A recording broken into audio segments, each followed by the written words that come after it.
I'm Doyle with Southern Paranormal. We are the infamous King's Tavern in Natchez, Mississippi. We have been dying to get in this location. We are the first ones in since Ghost Adventures was allowed in here. And we want to thank John. John is the owner or co-owner of King's Tavern here, and he graciously allowed us in here. We're standing in front of the famous fireplace.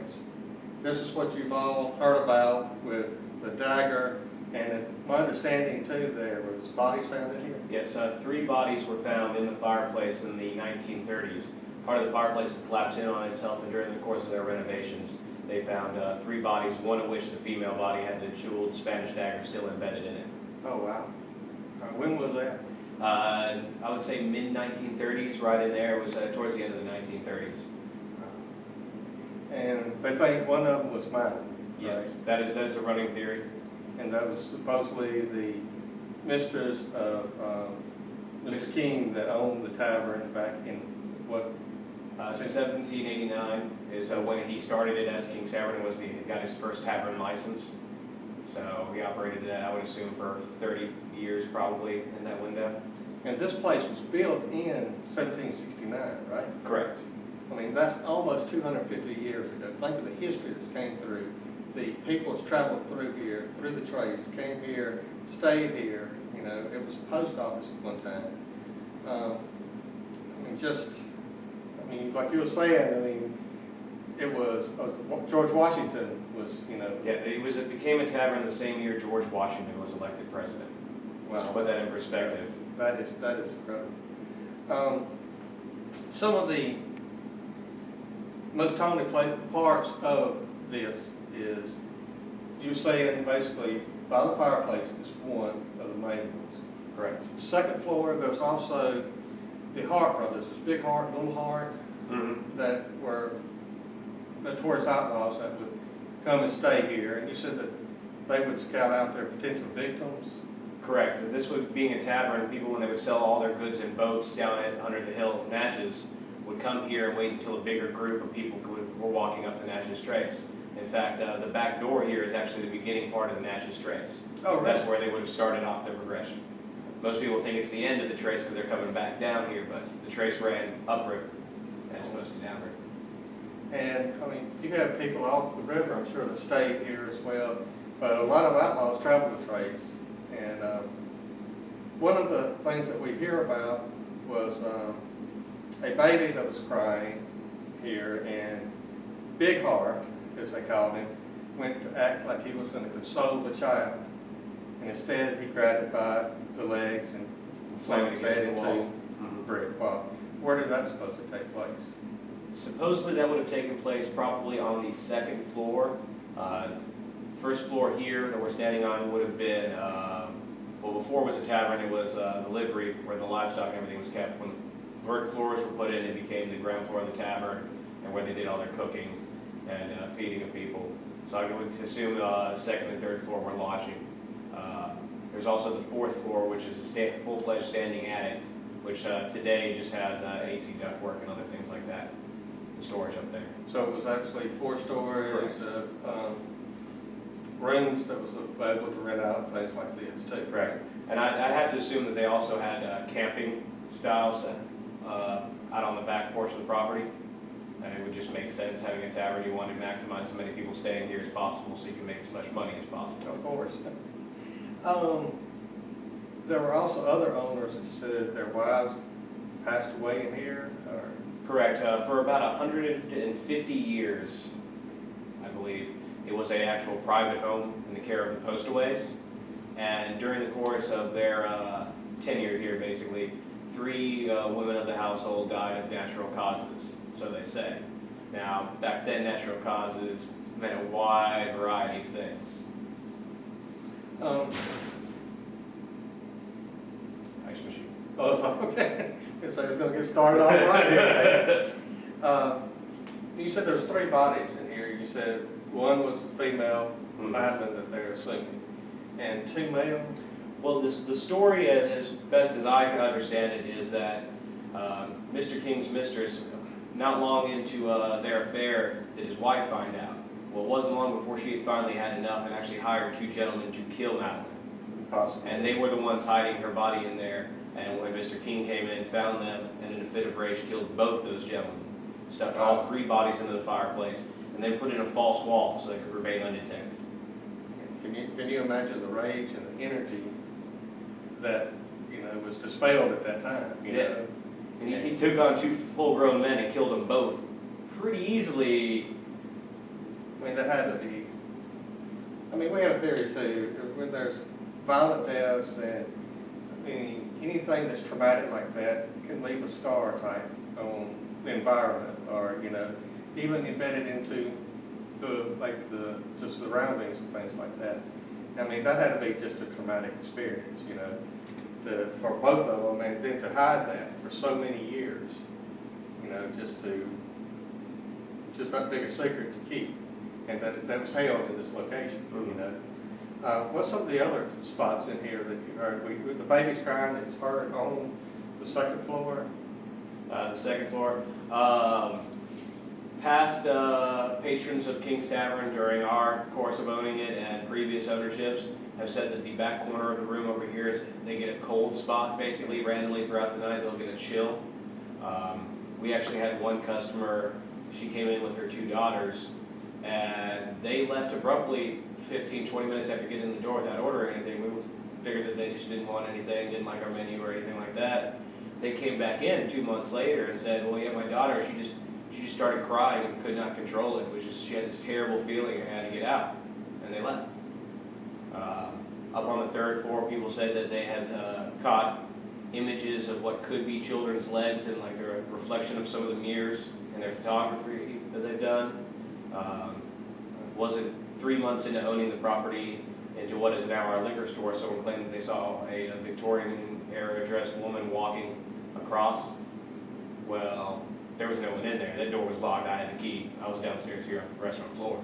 Wow. Oh, that's amazing. Yeah, I mean, some people have a natural sensitivity. I mean, we had someone with us last weekend that came along, and he was a sensitive, and he could pick up on things of that nature, feelings and everything that happened to individuals in the location. That could be what, you know, she was feeling, you know. Has any other patrons actually seen anything? Or? Not really. We have a video, which I'll be showing you a little later. It's actually of the mini fridge behind the bar here opening randomly on a Monday.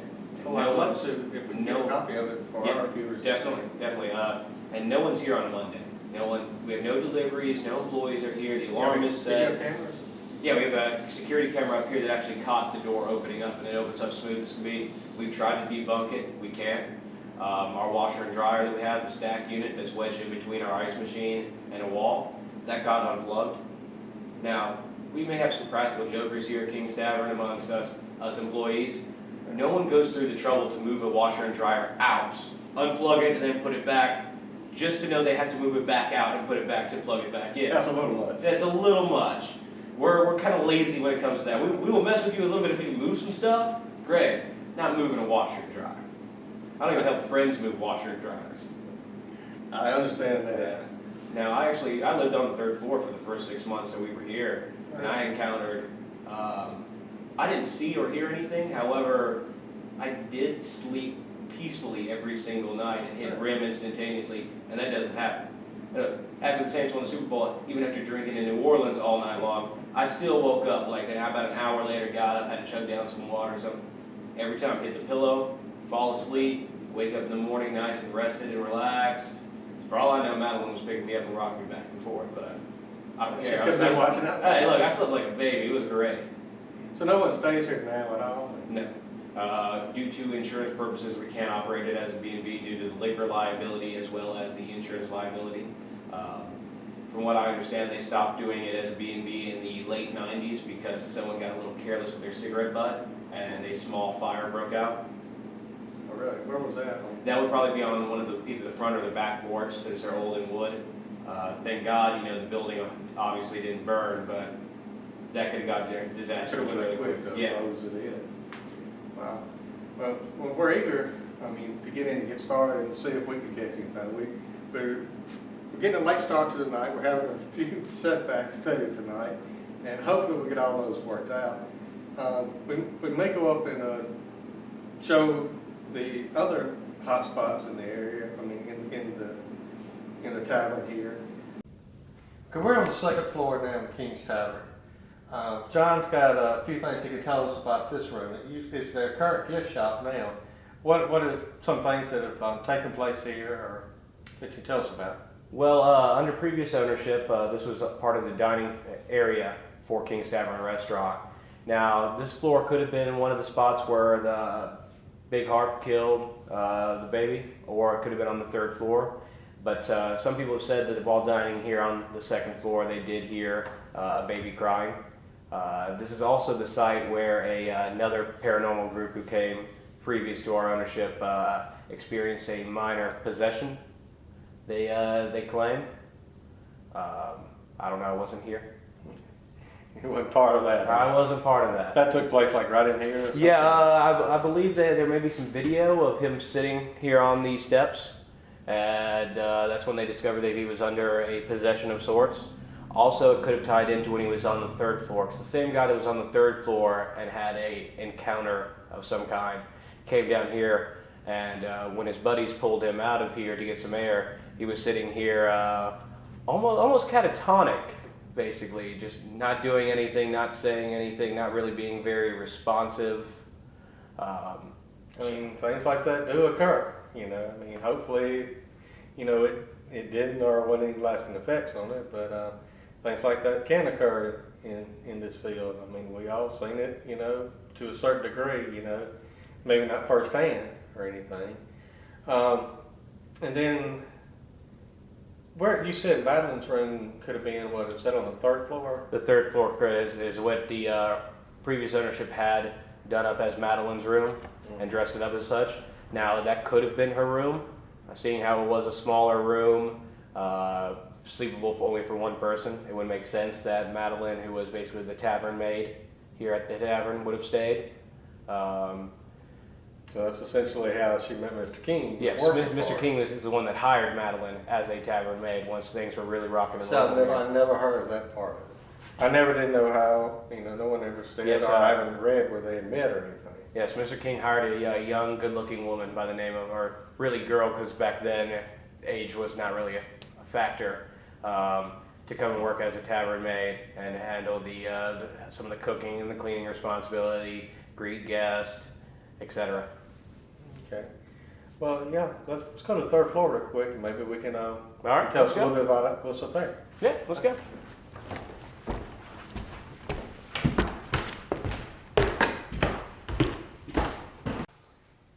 We're here on the third floor. John, tell us a little bit about this one. I think you said that this was possibly Madeline's room? Correct. This possibly could have been Madeline's room, seeing how it is a little bit larger yet still private. One would assume that this would have been Madeline's room or a very, very wealthy guest of the tavern that wasn't staying as a guest of a plantation home, because this would have been a costly investment for someone traveling. Most taverns would have been more bunk style bed, similar to our hostels today. Well, let me ask you this. I mean, it just came to mind.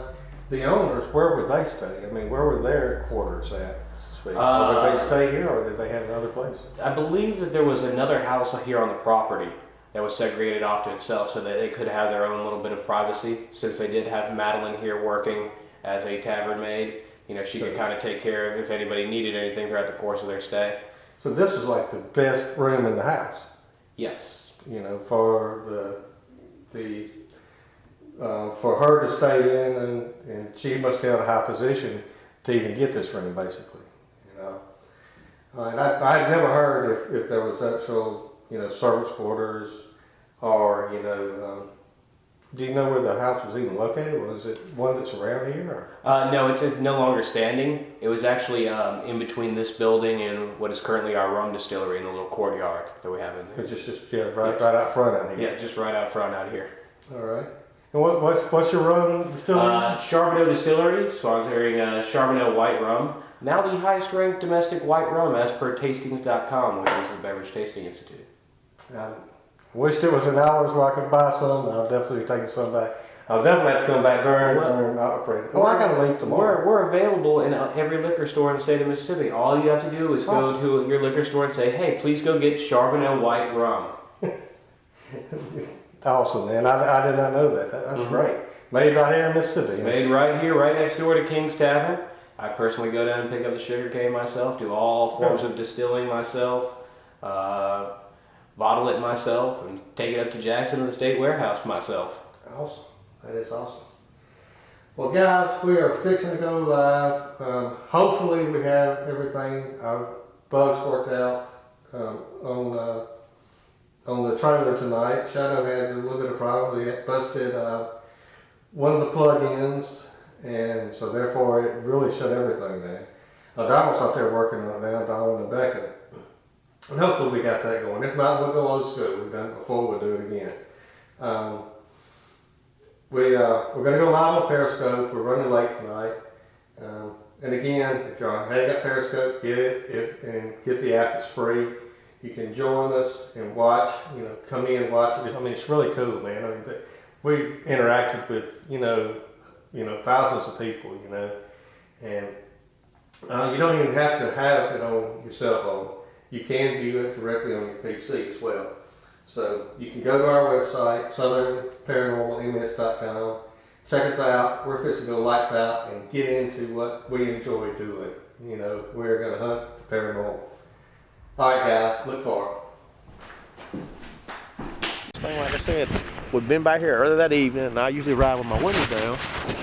And I heard music coming from the building, and I didn't really pay a whole lot of attention to it. I just kept on going. Mm-hmm. And then when we come back later on for an alarm call, the back door was breached.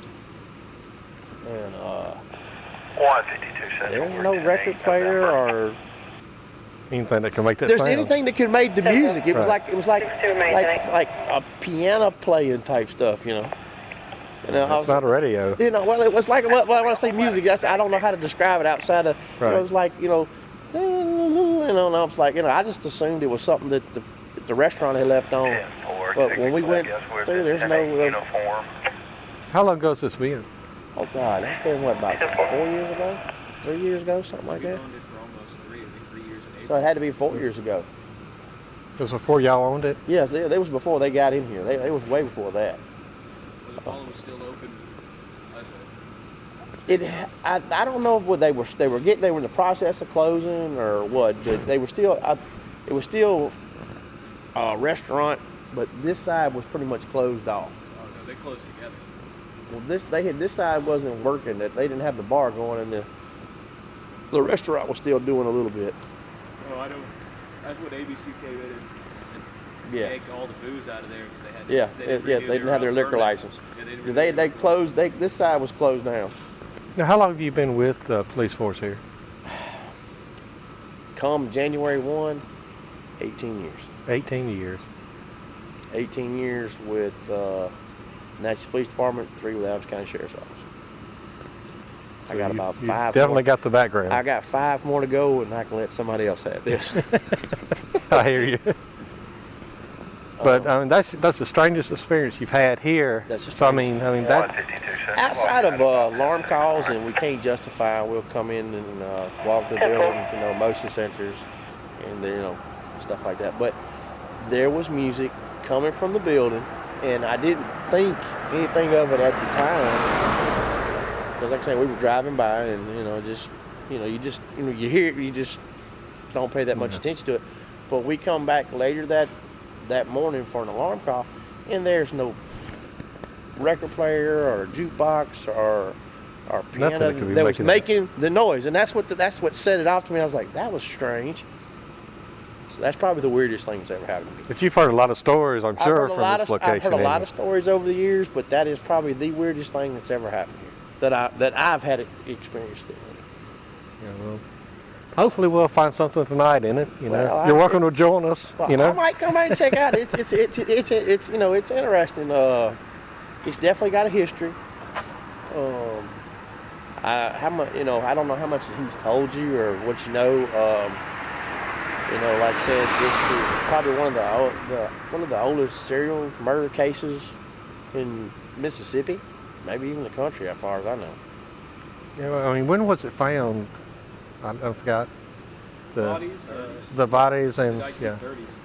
That was the 1930s. It was a lady that came up missing, but there was two brothers that were supposedly serial killers that had been known to frequent this establishment overnight. Was that the Hart brothers? Yeah. You talking about? Yeah, Okay. the Hart brothers. Well, who were the two, I don't know if they're, I guess, killers that were hired to kill Madeline? Does anybody know? No names. No names. I don't know. Never heard of names. Undetermined. Undetermined. We found the bodies. Yeah, they found the bodies. No names. Dental records didn't exist then. True. So I mean, there's no way to tell. Yeah. So that is a proven fact on it, or? The bodies? Yeah. Yeah, there Yeah, were three there bodies. was 3 bodies there. So Uh, is there a way we can check those back? I mean, in any kind of records, any public records that we can look back in? Or? the Mr. would probably be the best one to talk to. He would have all that information for you. There was a dagger also found in the building, and I think he has possession of the dagger. Oh, someone does have it? One of the posterways. Oh, They took it in the 30s. well, anyway, well, there was a dagger, a Spanish dagger, if I'm not mistaken, found inside the building. Supposedly, possibly believed could have been one of The murder weapon. one of the murder weapons, as the story goes. But Mr. be able to give you times, dates. But it was found with the bodies too, though, right? I think so. Yeah. I think so. In the female. I think so. I mean, you So- could actually talk to Mr. and he could probably give you time, dates, and actually show you records and that kind of thing. He would have that access to that material. All right. Well, I definitely appreciate you talking to us. And your name again? Brian Seifert. Thank you. Thank you for coming out. Once again, thank you. Awesome place. Got a very unique background. And you're welcome to join us. Come on in. Well, let's leave that. I'll leave them alone. They stay where they stay, and I'll stay where I stay. We're good. Y'all got that understanding, man. We got that understanding, you know. I got enough stuff that goes bumping tonight I got to deal with. Yeah. Brian, you're welcome in. Just leave the dog in the car. Yeah, I got enough stuff. Yeah, That thing's mean. there's some lines don't need to be crossed. Oh, sure they do.